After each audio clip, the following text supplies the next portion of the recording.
balita. Hiwalay na daw yung Katniel. Tingin nga na baka fake news lang yan ha. Pinost ni Catherine. Hindi! Hindi pwede mawala ang Katniel. Hindi niya! Catherine! Bakit niyo ginawa sa amin to? Okay na ito.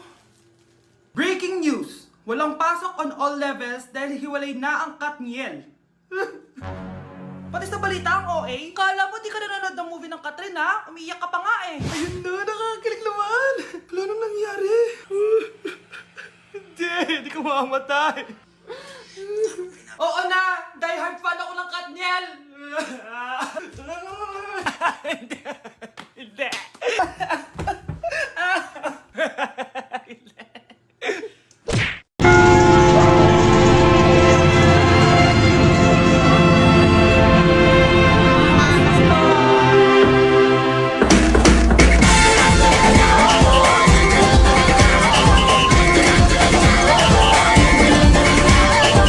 Minsa'y natuwa ang may likha, 7,000 pulo ang ginawa. Mga hiyas na inilatag sa malasutlang dagat. At ang bayan niyang pinili, nasa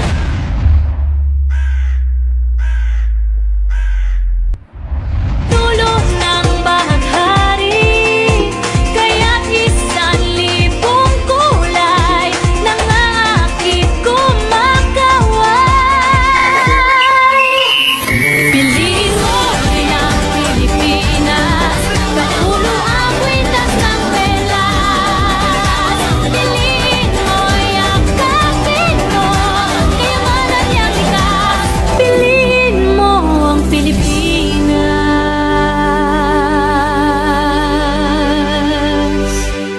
Anak, niluto ko favorite mo. Kakilig naman to. Hoy, kumain ka nga muna. Huwag ka muna mag-cellphone dyan. Ah, sige, Nay. Ikaw na ba yung icing sa ibabaw ng cupcake ko? Nababaliw na ata tong babaeng to. Ang dilim naman. Anak, baka gusto mo naman lumabas. Buong araw ka na nandito sa kwarto mo. Ah, sige na, ilalabas na ako. Wait lang. Lobat na ako. Nalobat first sight sa'yo. Hala siya. May nililigawan na to. Okay, class. May activity tayo ngayon. Group yourself into 2. Group yourself na naman. Be, may kapartner ka na? Ah, meron na, be. Sorry. Pre, may kapartner ka na? Tayo na lang magpartner. Sorry, pre. Kapartner ko na jowa ko eh. Scarlett and Michael, kayong dalawa na lang ang magpartner. Ma'am, ayoko kapartner si Scarlett. Masyadong bossy. Mas ayaw kitang kapartner. Pabigat ka na nga, tamad ka pa. Yan si Scarlett at si Michael. Magjowa sa Ragnarok, magkaaway in real life.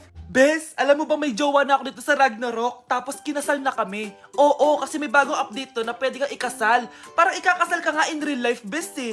May wedding preparation and wedding ceremony, o diba? Ayan ka na naman, bes eh. Ang bilis mo na ma-fall, tapos pag iniwan ka, iyak-iyak ka. Pre, alam mo ba, may bagong update na yung Ragnarok. Yung Sakura Vows. Excited na nga ako kasi ang daming bago. Meron na kasing Binding Love, isa siyang 1v1 na card game. Tapos meron din Couple Dragon. Kasama ko nga yung jowa ko dito, nagtutulungan kami. Naku, patay tayo dyan, pre. Okay, class, break time muna. Yes, makakapag-Ragnarok na ako. Excited na ako sa guild event. Guild event? Nag-Ragnarok ka, Scarlett? Oo, bakit? Ikaw ba si Cutie Pie 06? Ikaw si Black Samurai 25? Ikaw yung jowa ko sa Ragnarok? Ha? Bakit siya si Black Samurai 25? Hindi pwede to. Nay, maniligaw ko nga pala. Hi tita, ako nga pala si Enzo, ang soon-to-be jowa ni Scarlett. Enzo? Anak, di ba yan yung anak ng mayor? Ah, opo Nay. Galing mo talaga pumili anak. Mukhang magkakapera ako ah. A few moments later. O sige, pumapayag na ako na maging jowa mo tong anak ko. Yes! Pangako tita, hindi ko papaiyakin si Scarlett. Pwede mo na akong i-kiss. Pops! May bayad ang kiss sa anak ko, ha? Nay, ano na naman yan? Aba, syempre, ang mahal ng diaper at gatas mo ng bata, tapos libre lang. Eh, ano naman? Ah, tita, magkano po ba? Magkano? Eto price list. Holding hands, 200 pesos. Hug, 300 pesos. Kiss sa kamay, 500 pesos. Kiss sa noo, 700 pesos. Kiss sa lips, 1,000 pesos. At kung makikipag-date kayo sa isa't isa, 3,000 pesos at dapat sagot mo yung bill, ha? 3 hours lang yon. Kung mag-extend ka, pwede naman magbayad ng additional. At bawal tumawad. Pili ka na lang. Nay, ang mahal naman. Diyos ko. Eh ano naman? Business is business. Kailangan ko ma-ROI mga nagastos ko sa'yo. O ito po tita, cheque. Unlimited kiss na yan na. Cheque? Kahit gumawa pa kayo ng 10 anak. 1 million ba to? Ano to? Idedemanda mo ko? Ano ba ginawa ko sa'yo? Oo, ipapademanda kita. Gagawin mo pa akong business mo, ha? Wala ka namang business permit. Tsaka ang mahal naman ng mga presyo mo. Eh di naman gano'ng kaganda tong anak mo. Teka lang. Joke lang yun eh. Mahilig talaga ako mag-ganon. Isusumbong ko kayo sa tatay ko, Mayor. See you sa kulungan. Kukulong na naman ako. Baby, away tayo. O ano anak? Puro bebe time na lang? Di ba may exam ka pa bukas? Opo, Nay. Try mo kaya mag-review para di ka puro bagsak. Diyos ko. Sige, Nay. Challenge accepted. Makaka-perfect ako sa exam bukas. Sino nagsabing hindi ko kaya mag-review? Baka Scarlett to. Ba't tumatawag na to? Oh, bakit, Bes? Nagre-review ako. Te, may bago akong chika. Importante ba yan? Importante. So, eto na nga. Go, Te! Spill the tea! Ano nangyari? 1 hour later. O siya, sige na, Te. Magre-review na talaga ako. Storbo. Saan na ba ako? X, Y... Hala, break na sila. Ano nangyari? 1 hour later. Mag-review na nga ako.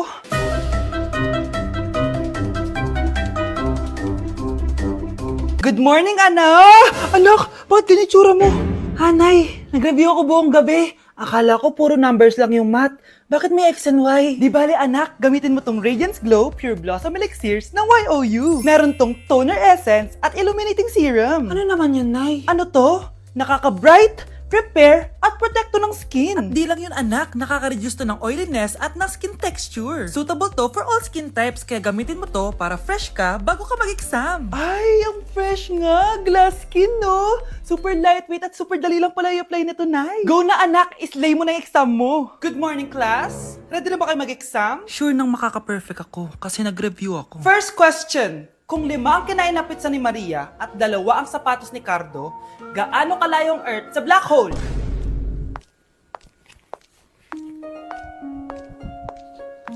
Hindi man lumabas ang mga nireview ko. Ang importante, maganda ako. Ikaw, Miguel, ayaw na kita lumalabas ng bahay. Naintindihan? Ano? At pwede ba? Huwag ka nasasama dun sa kaibigan mo hampas lupa na yon.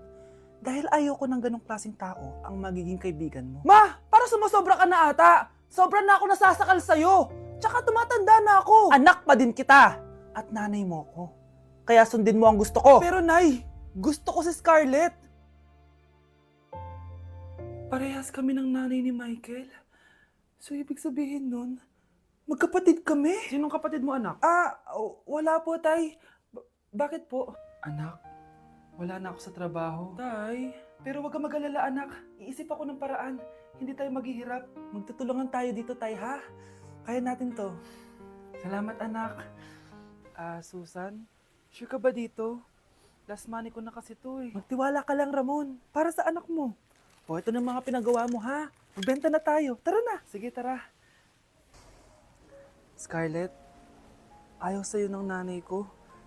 Ayaw niya akong magpagkaibigan sa'yo. Pero hindi niya ako mapipigilan. Michael, may kailangan din ako sabihin sa'yo. Yung nanay mo, tsaka yung nanay ko. Kailan ka pa natutong hindi sumunod sa akin, Michael, ha? Ma, dahil ba sa babaeng to? Please, tama na! Ayaw mo talaga makinig sa akin?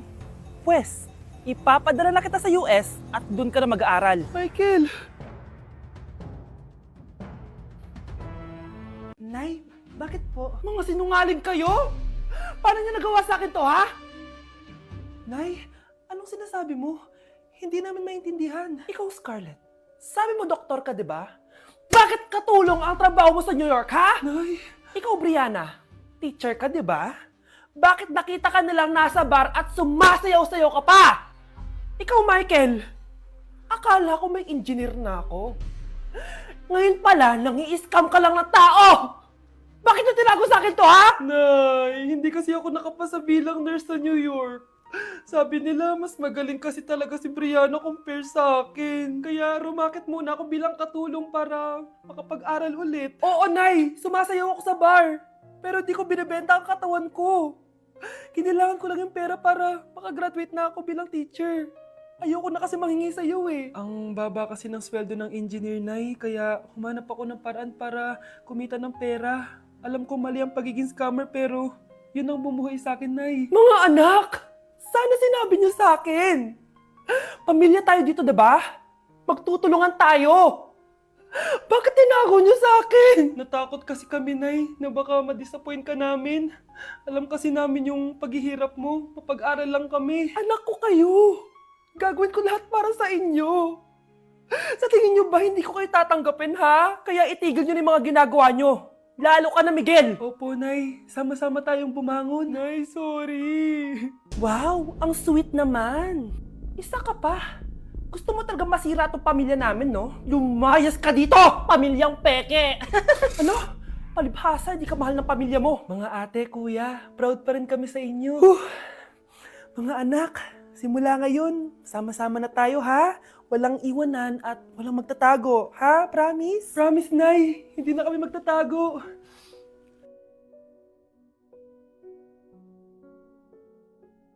Aroy, tinanggalan ako ng ngipin. Napakalaki ng tinanggal sa akin. Hello guys! Kung napapansin nyo, naka-brace na naman ako. Ilang araw din ako di makakain na maayos dahil sobrang sakit niya guys. So bakit nga ba ako nagpa-brace ulit? Fun fact lang guys, 6 years na ako naka-brace before. Pero di pa rin na-address yung issue sa ngipin ko. Kung makikita nyo sa picture guys, medyo palabas or flared yung ngipin ko. Kaya naman nag-decide na ako na magpa-brace ulit. Sabi din ng dentist ko, kailangan daw tanggalin yung 4 na premolars ko para daw pumasok yung mga ngipin ko. Kaya ngayong araw, tatanggalin yung mga premolars ko. Bago pala ako pumunta ng dentist, kumain na muna ako kasi alam ko di ako makakain mamaya. Buti na lang talaga masarap ang ulam at nakakain talaga ako na madami. Medyo kinakabahan nga ako kasi ngayon na lang ulit ako mabubunutan ng ngipin. Yung last bunot ko ata nung bata pa ako. Dahil tulog pa si Honey Bunch, di ko na siya gigisingin. Ako na lang mag-isa pupunta sa dentist. Good luck na lang talaga sa akin mamaya. So ayan, kinakausap na ako ni Doc. Sabi niya wala daw ako mararamdaman na sakit kasi may anesthesia naman daw na ilalagay. Ito pala yung x-ray ng mga ngipin ko. So yung may black dot dyan, yun yung mga tatanggalin. Kung makikita nyo din, impacted din yung wisdom tooth ko. So ipapatanggal ko din yan soon. Ito na guys, last look na buo ang ngipin ko. Kasi mamaya bungal na ako. Ayan guys, nilalagay na ni Doc yung naming cream para kapag in-inject na ako ng anesthesia, wala na ako maramdaman. Dito sa part na to, di ko na ma-feel yung bunganga ko. At thank you Lord talaga, hindi siya masakit. Parang hinihila lang yung ngipin mo ganun. Charan! Tapos na, medyo nahirapan si Doc ha. Paano di mahihirapan? Sobrang laki ng kinukuha. Rate ko yung pain niya, siguro 3 out of 10 lang. Pero alam ko mamaya pa to sasakit pag wala na yung anesthesia. Sabi ko din kay Doc kung pwede ko bang itago yung ngipin ko, ilalagay ko lang sa ilalim ng unan. Eto na guys, ang itsura ng ngipin ko ngayon. Bungal ira na. Dalawa lang pala muna binunot ni Doc kasi next week daw yung dalawa pa. So yun lang naman guys, bye! Nay! Pupunta po yung boyfriend ko mamaya! Talaga anak? Sige, paghahanda ko kayo! Sige po, Nay! Excited na ako makita boyfriend ng anak ko! A few moments later. Anak! Pupunta din pala yung boyfriend ko mamaya! Tamang-tama! Makikita na silang dalawa ng boyfriend ko! Nakaka-excite naman, anak! Wait lang, tawagin ko lang si Kenneth. Kenneth? Bakit ka pangalan ng boyfriend ko? Baka nagkataon lang. 1 hour later. Tao po! Nay! Nandito na po yung boyfriend ko! Sige, pupunta na ako! Anak, nasa na yung boyfriend mo? Kenneth? Boyfriend mo to, anak? Opo, Nay! Siya po yung sinasabi ko sa inyo! Ha? Boyfriend ko din to eh! Ha? Walang hiya ka! Manloloko! Lumayas ka dito! Layas! Layas! Teka lang! Bakit? May kakambal ako! Siya yung boyfriend mo, tita! Parehas Kenneth yung pangalan namin! Yun naman pala, Nay eh! Sorry!